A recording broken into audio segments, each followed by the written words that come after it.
Thank you, Madam Chair. Director Peters, thank you for being here.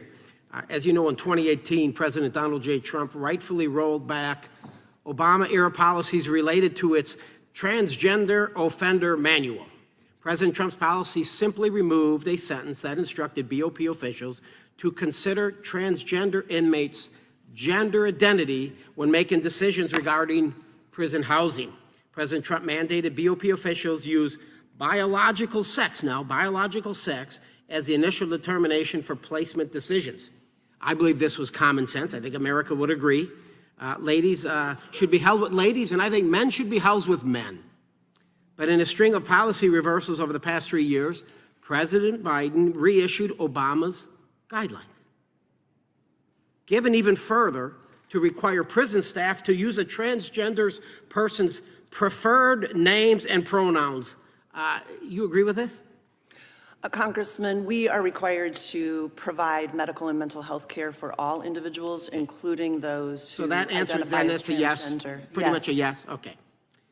In your testimony, you stated, recognizing that incarcerated women, including those in the LGBTQ community, require different resources and support than men, we recognize that we must create environments for these bad hombres that respond to the realities of women's lives and address the issues specific to their lived experiences, end quote. So can you provide the definition of a woman? What is a woman, since you believe there's a difference?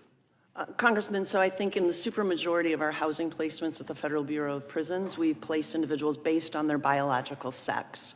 All but 11 individuals at the Federal Bureau of Prisons are placed in housing assignments based on their biological sex in their... When does that start then, Director? So I just got convicted of robbing convenience stores. And all of a sudden I go to court and they convict me and I'm going to prison. And now instead of saying my name is Troy Nehls, I'm now going to say my name is Susie Nehls, and I am a woman, right? I just make that claim. At what point in time during this spectrum will that allow me then to release the bull into the pen of heifers? So, Congressman, in this scenario, I suspect you're talking about producing a false claim, and that whatever. I mean, how can you deny it? I believe I'm a woman now. But what would happen then is it would trigger a very complex, serious evaluation from degreed medical doctors and psychologists who would conduct an evaluation based on your gender identity. Have we released, to your knowledge, have we released anybody that has not gone through the transition into the pen of heifers?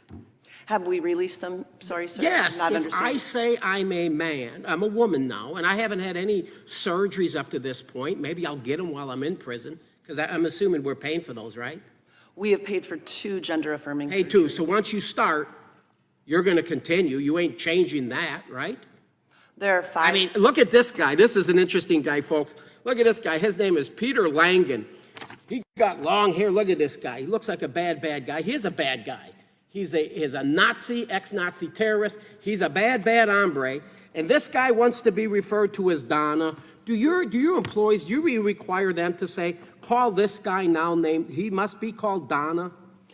Congressman, no, and in fact, in order to produce a name change. Well, he's suing you all because he's claiming that his 8th Amendment rights were violated for not being provided gender-conforming surgery. For the people at home, this man is an ex-Nazi bank robber. In June, his lawsuit was settled, and I'd like to know whether this means that inmates now have the 8th Amendment right to sex changes. Are we paying for guys like this who are just sick? We send them to prison, we're restricting their freedom, and now this guy says he wants to be Donna. I suppose I understand why he'd want to be Donna, because you want to release this guy into the pen of heifers. You're releasing the stud into the pen of heifers is what you're doing. Isn't that what a guy would want to do? If I'm going to prison for 10 years and you're restricting my freedom, I guess I would want to go to the prison where the ladies are. Wouldn't you suggest that? Wouldn't that be a good idea? And if you're allowing that to take place through this process by talking to these shrinks and these guys, I'm going to convince you I'm a woman, and I'm going to enjoy 5 years in prison. Matter of fact, half of them would probably say, don't even release me on patrol. I'm having too much fun here. I'm having too much fun. It is disgusting, quite honestly, what we've done to our country. Biden, 3 daughters, I have some real issues. They're very troubling. You can do better than that.